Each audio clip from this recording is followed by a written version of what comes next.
सुश्री इकरा Chaudhary 2 minute में अपनी बात कह दें। माननीय धन्यवाद अध्यक्ष जी। आज मैं 2025 के वित्त विधेयक पर अपने विचार रखने के लिए खड़ी हूँ।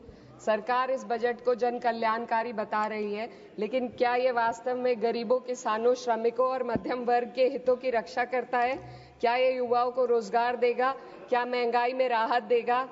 लगातार हम पढ़ते आ रहे हैं कि भारत की जीडीपी पिछले 10 वर्षों में दोगुनी हो गई है और हम जापान और जर्मनी को पीछे छोड़ते हुए 27 तक दुनिया की तीसरी सबसे बड़ी अर्थव्यवस्था बनने के ओर अग्रसर है। लेकिन यह उपलब्धि तब फीकी पड़ जाती है जब हम प्रति व्यक्ति जीडीपी के आंकड़ों को देखते हैं, जिसमें भारत विश्व स्तर पर 100 से अधिक देशों से पीछे है। 23-24 के लिए स्थिर कीमतों पर प्रति व्यक्ति जीडीपी केवल 1,24,600 रुपए है। ये कोई आश्चर्य की बात नहीं कि सरकार इस डेटा पर बात करने से बचती है, क्योंकि वे ये नहीं समझा सकते कि पूरे देश की जीवन स्तर में वृद्धि क्यों नहीं हो रही। वे ये नहीं बता सकते कि देश में इतनी गहरी आय असमानता क्यों बनी हुई है और आम नागरिकों को आवश्यक सेवाओं तक पहुंचने में इतनी कठिनाइयां क्यों होती हैं।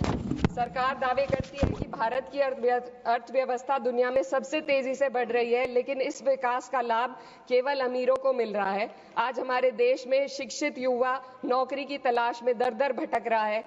सरकारी नौकरियों में लाखों पद खाली पड़े हैं, लेकिन भर्ती नहीं हो रही। निजी क्षेत्र में भी नौकरियों की संख्या घटती जा रही है। उधर देश की शीर्ष 1% अमीरों के पास 40% से अधिक संपत्ति है, जबकि करोड़ों लोग 2 वक्त की रोटी के लिए संघर्ष कर रहे हैं। यह आर्थिक असमानता लगातार बढ़ रही है क्योंकि सरकार की नीतियां बड़े उद्योगपतियों को फायदा पहुंचाने के लिए बनाई जा रही है, जबकि गरीबों और मध्यम वर्ग को महंगाई और टैक्स के बोझ तले दाबा जा रहा है। जब यह सरकार सत्ता में आई थी तब $1 लगभग 60 रुपए के बराबर था और आज 83 तक पहुंच गया है। Sir 2 minute. रुपए की इस गिरावट का सीधा असर आम जनता पर पड़ता है। इस सरकार की मौजूदा वित्तीय नीतियां पूरी तरीके से अमीरों के पक्ष में झुकी हुई है।